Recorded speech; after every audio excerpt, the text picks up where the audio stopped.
अब अभी आप देखना माताओं को, गणगौर के भजन घर घर चल रहे हैं, घर घर। अब गणगौर माता की भक्ति इतनी फूट फूट करके निकल रही है, भगवान जाने साल भर से अटकी हुई थी बेचारी, कहीं पर जाम हो गया था कहीं। अब भाई बताओ, अगर माता जी से इतना ही प्रेम है तो साल भर कहाँ जाते हो? क्यों नहीं उनके गणगौर के गीत गाते हो? ये केवल 9 दिन ही बस गणगौर आपको अच्छी लगती है, बाकी दिन गई। और कई बार तो मालूम स्थितियां क्या बन जाती है, 9 दिन तक तो चलो ठीक है, 9 दिन तक तो खूब गणगौर के भजन गाए, खूब चकाचक माता जी की भक्ति करे, परंतु जब आखिरी में माता जी को विसर्जन के लिए कुआं, नदी, तालाब पर ले जाया जाता है, अपने अपने गांव के हिसाब से मान्यता जहां होती है विसर्जन करने की, ठंडी करने की, तो माताएं अपने माथे पर रथ लेकर के जब निकलती है विसर्जन करने के लिए, और जो कुआं होता है, तालाब, जहाँ भी आप लोगों के यहाँ नियम बना हो, हमारे गांव में तो कुएं में ठंडी होती है भाई, अब आप लोगों के यहाँ भी शायद कुएं में होती होगी ना, कि नदी तालाब में होता है, कुआं में, जहाँ भी होता है, माने आप सब अपने अपने हिसाब से अपने अपने गांव में होता है।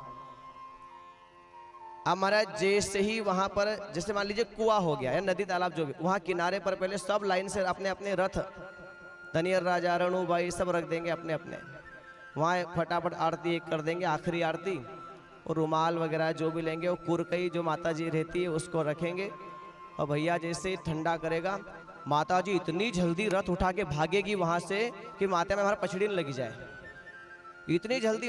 वो भैया को ठंडे भी नहीं करने दें, रथ का हाथ में पकड़े तैयार, ठंडी हुई फट उठा भाग। अच्छा, मैंने एक माता जी से पूछा, माता जी इतनी जल्दी भागती क्यों हो तुम? मेरे समझ में ये नहीं आता। एक माता जी से पूछा हमने कि इतनी जल्दी होती काहे की है?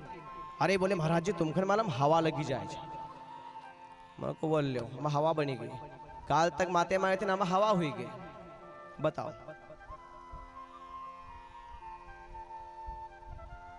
ये हम लोगों की भक्ति कैसी है? बंदर जैसी, कभी इस डाली पर कभी उस डाली पर, बंदर जैसी भक्ति।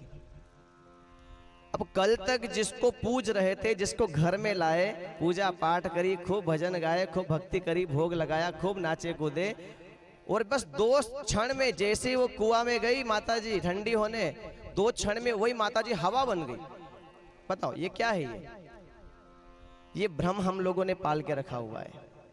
अच्छा, उसके बाद और सुनो आगे, और वहां से तो बिल्कुल जाते वक्त तो बिल्कुल कांटे भी देख करके जाएगी, जो ढेकड़िया पड़े रहे खेत में उन पर से भी धीरे धीरे निकल जाएगा, पर आउती घड़ी ढेकड़िया भी देखा था भाई, ढेकड़िया ना पर लात धरती ने भाग। अरे उसके बाद क्या होता है? उसके बाद गांव में परंपरा बड़ी अच्छी है, अब वो रथ जो होते हैं उसमें तो माता जी ठंडी हो जाती है, रथ बने रहते हैं, धनिया राजा रणुबाई। तो गांव में एक सुंदर परंपरा है, चौराहे चौराहे पर वो जो माताएं रहती है, रथ को माथे पर रख करके नेक ठुमका मारती है, 2-4 भजन गाती है। आपके यहाँ होता है ऐसा? हाँ, हमारे यहाँ भी होता है। तो उसमें वहाँ चौराहे पर खड़े होकर के खूब नाचेगी, 10-12 माताएं रथ रख लेगी, और फिर सब ताली बजाएगी, भजन गाएगी, खूब नाचेगी। अब महाराज इतनी खतरनाक नाचती है उस समय जैसे वो हवा सही में घुस गई हो उसके भीतर, इतना खतरनाक डांस होता है। और कई बार तो हमने ऐसा देखा कि नाचते नाचते जब इससे फट से घूमती है ना माता जी, तो रणुबाई को हाथ धनियर जी का गाल पर फट से लगा, और धनिया राजा भी करके कहो अभी तक तुम्हारे पाए लामा वहां झपटो मार रही है।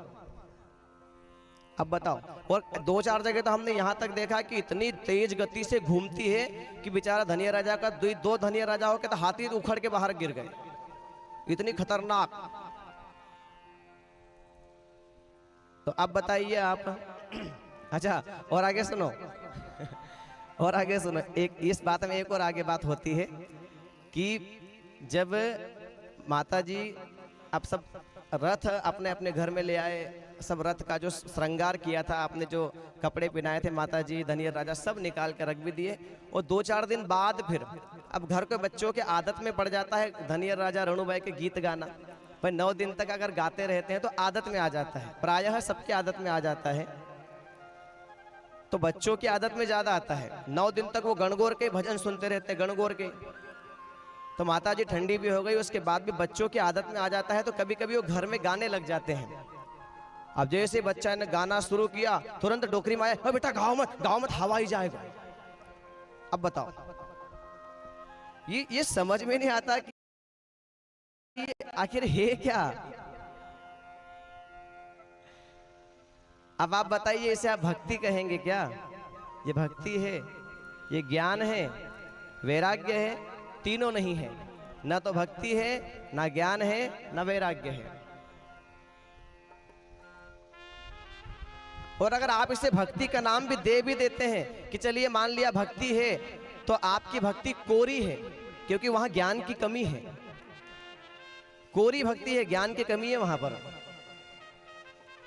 और एक बात आपसे कहे, ज्ञान कौन है? भक्ति का बेटा। ज्ञान कौन है? भक्ति का बेटे दो हैं, ज्ञान वैराग्य। तो भक्ति के बेटों के नाम है ज्ञान वैराग्य। तो आपसे एक प्रश्न करें, जिस माँ के बच्चे नहीं होते उसे गांव के लोग क्या कहते हैं? ये देवी बांझ है। क्या है ये? बांझ, इसको बच्चे नहीं हो रहे। तो भाई अगर आप अपने भीतर कोरी भक्ति रखेंगे और ज्ञान नहीं रखेंगे तो आपकी भक्ति भी बांझ के समान मानी जाएगी। कोरी भक्ति है, कोई काम के नहीं। बिना ज्ञान के अगर कोरी भक्ति आपके भीतर है भी तो वो भक्ति किसी काम की नहीं होती है। भक्ति के बेटे हैं, जैसे बच्चों के बिना मां का मातृत्व अधूरा माना जाता है, उसी प्रकार ज्ञान वैराग्य के बिना भक्ति भी अधूरी मानी जाती है। इसलिए प्रायः हम सबको यह विचार रखना चाहिए कि भक्ति कोरी नहीं रखे, साथ में ज्ञान को भी रखे। आदर के साथ लाए हैं तो आदर के साथ छोड़ करके आए और सम्मान के साथ आराम से घर आए, न कि ढेकड़िया फोड़ता फोड़ता।